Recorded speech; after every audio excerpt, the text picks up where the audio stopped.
안녕하십니까. 아틀란타 생활정보 의료편 진행을 맡은 조재균의 척추병원 김명렬 원장 인사드립니다.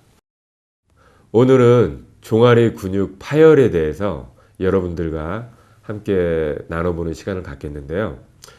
요즘 날씨가 많이 쌀쌀해졌습니다. 그래서 이제 요즘 운동하시는 분들도 많이 있으신데 아침 저녁으로 기온차가 심하다 보니까 요즘 주위에 감기 걸리신 분들도 참 많은 것 같아요.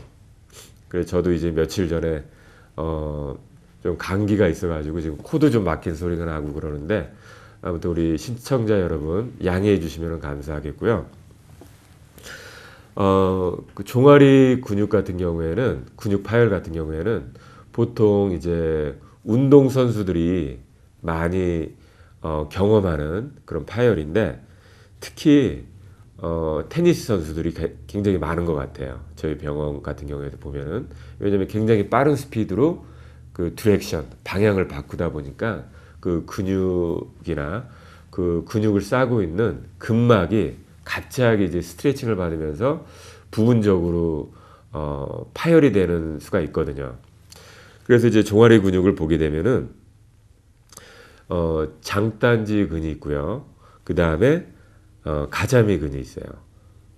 그 장단지 근은 바깥쪽에 이제 두 개가 있어요. 여기 카메라로 보시게 되면은 이게 라인이 두 개가 있는데 하나, 둘.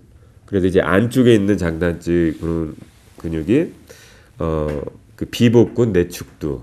그 다음에 이제 바깥쪽이 비복근 외축두인데, 그 밑에 있는 게 그 가자미 근이라고, 영어로는 이제 솔레우스라고 하고요. 그 장단지 근육은 게스트릭니미어스. 그래서 이제 그 영어로는 보통 가장 많이 그 다치는 근육이 그 바깥쪽에 안쪽으로, 그러니까 엄지 발가락 쪽으로 있는 그 근육이 그 medial head of gastrocnemius muscle. 그래서 이제 한국말로는 그 비복근 내축두 그 근육인데, 거기가 파열이 많이 되는데, 그 특징이 테니스 하시는 분들 이제 뭐 복식이나 이게 단식으로 테니스 하실 때 한참 뭐 30분, 1시간 이렇게 하시다가 갑자기 뒤에서 누가 강하게 그 테니스 공을 쳐서 그 공이 자기 장단지에 그 맞는 그런 느낌이거나, 아니면 누가 뒤에 와서 발로 장단지를 딱 차서 굉장히 아픈 느낌이 딱 들거든요. 그런데 그게 이제 보통 그 장단지 근육이나 그 종아리 근육이 파열될 때 공통적으로 느끼는 그런 현상인데, 특히 이제 오른쪽 장단지 근육을 다치게 되냐면은 우리가 운전할 때 오른쪽 발을 많이 사용하기 때문에 운전이 굉장히 힘들겠죠. 왜냐면은 그 발을 돌시 플렉션, 플랜타 플렉션 이걸 움직여줘야 되는데 이게 잘 안 되기 때문에 운전하는 게 굉장히 힘들고요. 근데 이제 그거보다 조금 더 그 힘든 치료 중에 하나가, 만약에 이제 아킬레스 텐던, 굉장히 강한 그 근육과 또 근육과 그 뼈를 연결해주는 그 텐던이 파열될 때 어떤 경우는 굉장히 큰 팝 소리가 나면서 딱 끊어지는데, 그게 만약에 이제 손상이 오게 되면은 그거는 이제 수술을 받아야 되거든요. 수술을 받고 그 다음에 이제 그 리헵을 받게 되는데, 보통 리헵 기간이 미니멈 1년 정도가 걸려요. 뭐 거의 뭐 그 진짜 일반적인 생활을 할 수 없을 정도로 굉장히 큰 문제인데, 특히 나이가 드시면서 뭐 10대나 20대도 간혹 일어나긴 하지만 가장 많이 일어나는 거는 나이가 이제 30대, 40대, 50대 이렇게 되시는데, 운동하는 어떤 인텐시티나 그 강도가 젊은 사람처럼 똑같이 하다가 그렇게 되는 경우가 많아요. 그래서 이제 테니스나 달리기, 축구 그런 운동을 하시기 전에 충분히 수분을 섭취하시는 게 굉장히 중요합니다. 우리 몸의 70% 이상이 물이거든요. 그래서 우리가 충분히 수분을 섭취하고 충분히 스트레칭을 해서 근육들이 이제 워밍업이 되게 되면은 어떤 부위가, 특정 부위가 다치는 경우가 많이 없는데 그렇지 않고 수분도 충분히 섭취를 못하고 스트레칭도 못하는 경우가 있잖아요. 가령 우리가 이제 복식 테니스를 치는데 뭐 트래픽이 막혀가지고 저녁 7시에 만나서 하기로 했는데 거의 뭐 7시 5분에 도착을 했어요. 스트레칭이 어디 있어요? 바로 가가지고 이제 그냥 하다가 그런 분들이 꼭 다친다고요. 그 시합 전이나 이제 굉장히 강렬한 운동 전에 어떤 카페인, 뭐 커피나 홍차나 녹차 아니면 이제 뭐 콜라 같은 카페인이 들어있는 그런 음료수를 드시게 되면은 몸이 이제 디하이드레이트 돼요. 그러니까 근육에서 물기가 빠져나가기 때문에 물기가 있어야지만 어떤 자극이 있을 때 그 근육이 팽창하거나 수축이 되는데 그게 안 되니까 몸이 다치는 거죠. 특히 나이가 뭐 20대 중반 후반까지만 해도 보통 이제 충분히 물을 섭취 안 하더라도 그렇게 크게 다치는 경우는 많이 없어요. 이제 워낙 근육이 튼튼하니까. 근데 이제 보통 우리 몸의 그 노화가 한 30세를 전후로 해서 이제 시작이 되거든요. 평균적으로. 그럼 그 노화가 진행된다는 거는 우리 근육 세포가 그 이제 매년 1%씩 떨어져 나가는 거예요. 숫자가 적어지는 거고, 우리 백혈구가 이제 적어지는 거고, 우리 뭐 머리 세포 같은 것도 적어지기 때문에 나이가 이제 들수록 머리 숫자가 이제 적어지고. 그래서 우리가 나이가 들수록 우리 몸의 그 건강 관리를 잘 해줘야 되는 게 중요한데, 특히 이제 우리 그 종아리 근육 파열 같은 경우에는 갑자기 어떤 큰 힘으로 밀어내거나 아니면 이렇게 과하게 스트레칭을 하는 경우, 뭐 농구라던가 아니면 뭐 태권도라던가 이런 과한 운동을 하게 되면은 거기에서 이제 그 근육 파열이 될 수가 있고요. 또 그거보다 조금 약한 부분 같은 경우에는 근육을 감싸고 있는 그 근막이 손상되는 경우가 있어요. 그래서 이제 이거는 어떤 사람이 그 종아리 근육이 파열됐다 그러면은 세 분류로 나누거든요. 그래서 이제 영어로는 그레이드 1, 그레이드 2, 그레이드 3가 있는데 뭐 한국말로는 이제 1단계 증상, 2단계 증상, 3단계 증상인데 그 그레이드 1 같은 경우에는 10% 정도의 그 근섬유가 이제 파열이 된 거죠. 그래서 약간 그 찌릿한 통증이 이렇게 그 종아리 부분에 느껴지면서 이제 걷는 거에 조금 불편함을 느끼는 정도. 하지만 한 이틀이나 5일 정도, 이틀에서 5일 정도 지나면은 다시 이제 일반적인 생활하는데 큰 지장이 없을 정도로 되는 게 그레이드 1. 그 근육이 파열된 것보다는 그 근육을 감싸고 있는 근막이나 아니면 근육이 굉장히 그 한 10% 정도만 파열됐기 때문에 그거는 이제 어떤 뭐 병원을 가가지고 치료를 안 하시더라도 이제 낫는 경우죠. 그 다음에 이제 그 병원에 가셔가지고 치료를 받으면 좋은 케이스 같은 경우에는 2단계 증상. 그거는 이제 한 90% 정도의 90% 정도의 이제 근섬유가 찢어진 경우이기 때문에 이게 이제 그 종아리 부위가 이제 많이 부어 올라요. 그리고 이제 멍이 드는 경우도 있고. 그래서 이제 일주일 이상 굉장히 아프기 때문에 이제 보통 이제 크러치 있잖아요. 목발 그 크러치가 이제 도움이 되는 경우도 있고요.